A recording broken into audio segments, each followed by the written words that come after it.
Hi, everybody. Hi, Dr. Nick. There's a 30-year-old joke for you. I think. Something like that. It's old. Simpsons reference. Look it up, kids. Anyway, full disclosure, I was not planning to make this video today. I had some scheduling stuff come up kind of late last night that affected most of today. I didn't think I was going to be able to fit this in. I was going to wait because there's only one game tonight and just do all 3 game coverage at once for 2 days like I did previously. But hey, here we are. So, start with the first game of the night, Boston and Florida. It's game 5 of their series. Florida's up 3-1 in the series, so it's an elimination game for the Boston Bruins. And if you saw the thumbnail, you might want to guess how this one went. If you do, I'm assuming you already probably know, but whatever. Also, just full disclosure again, I kind of nodded off a lot in the first and second periods of this game. So, pretty much my notes covered the third period.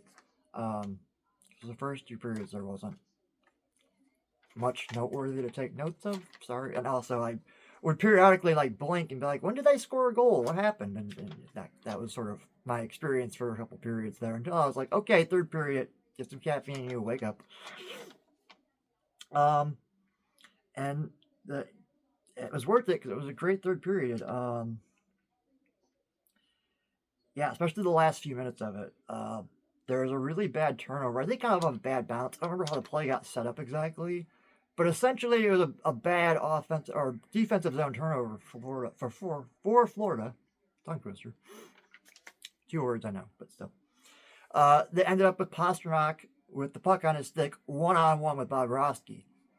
Situation that I don't think Bobrovsky really wants to be in, or any goalie wants to be in. And Pastrnak is pretty much unquestionably, I would say, Boston's best skater. Not even say best forward, skater, including the defenseman. It's not their best player. That's clearly Jeremy Swayman, who's proven that this playoff series, he is their MVP. The reason they're still in this series is because of Swayman. Granted, Pasternak's had some big goals throughout this playoffs. Still, Bobrovsky comes out there, huge save, nice spread eagle. We used to call it. Now it's sort of a V. I don't know, spread V. They change names of things all the time.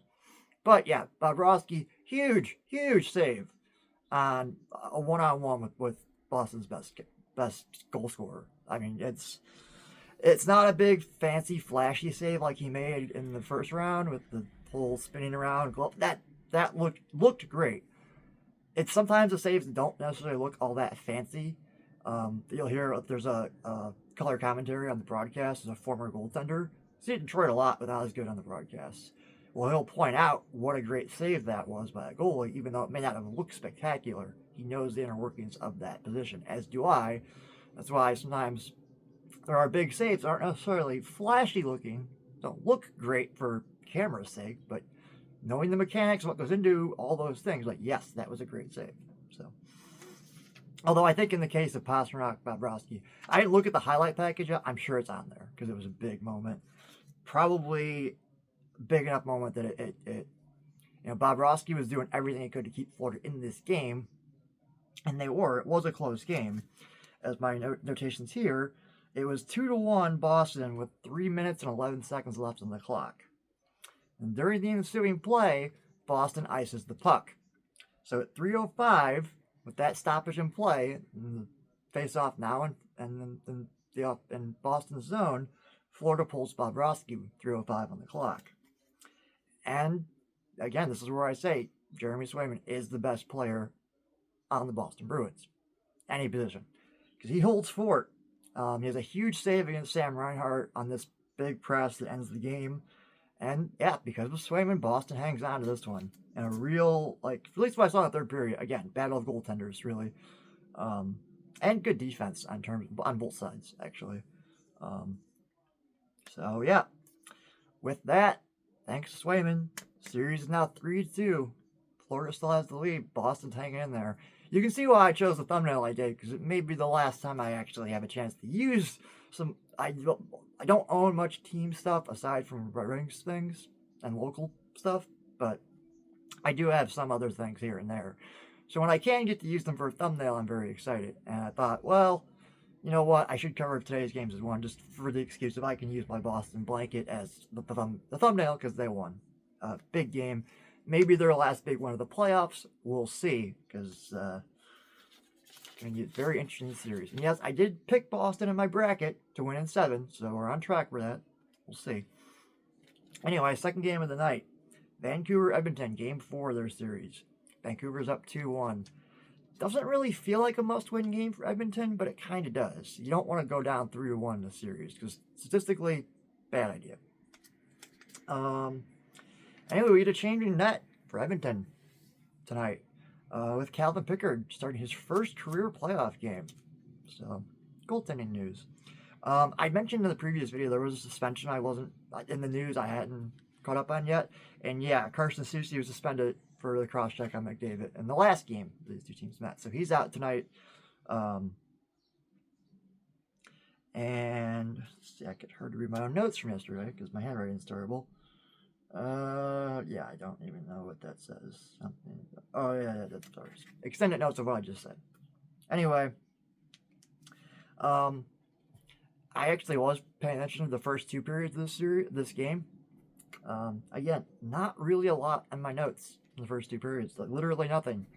I just have a note because I got to the point where it was end of the second, or not quite end of the second.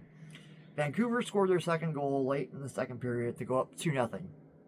I think there were about 30 seconds left on the clock, and and anyone who knows hockey, scoring in the first minute or the last minute of a period can totally shift momentum. Not that Edmonton didn't already have momentum in this game, because they had a 1-goal lead, and it became a 2-goal lead late in the second.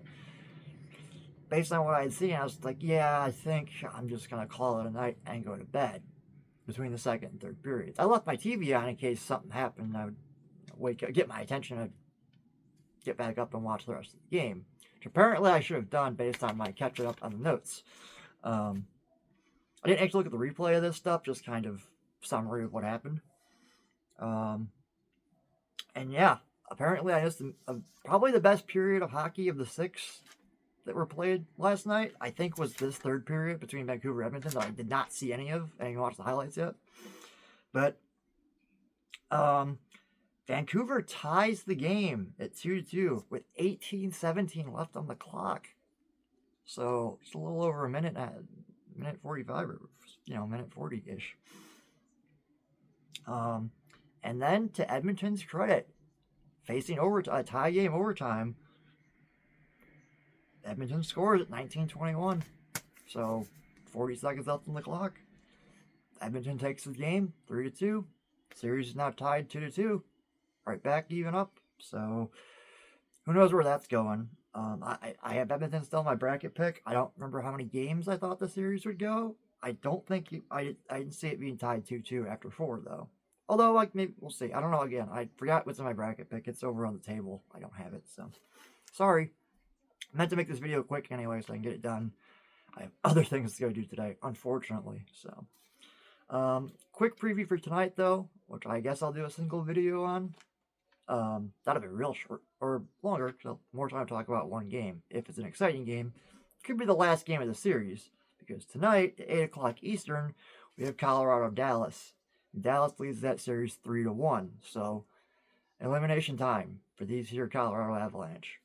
They're my bracket pick for sure. I do still think the Western Conference Final is going to be Edmonton-Colorado. I hope it is. That'd be some exciting hockey. Potentially. Great series. I think no matter which teams get there, it's going to be good stuff. But, yeah. Dallas can potentially put away Colorado tonight. So, that's going to be some... We're going to see everything Colorado's got, and then some. Should be a great game. So, yep. I'll be back. It's 8 o'clock start for one game tonight. For a Western game, that's not a bad start time. So, I think I'll probably get through. I'll just do my recap and review right after the game ends. Fresh from my notes, fresh from seeing it. So, we'll do that. Alrighty. I'll talk to you then. Peace.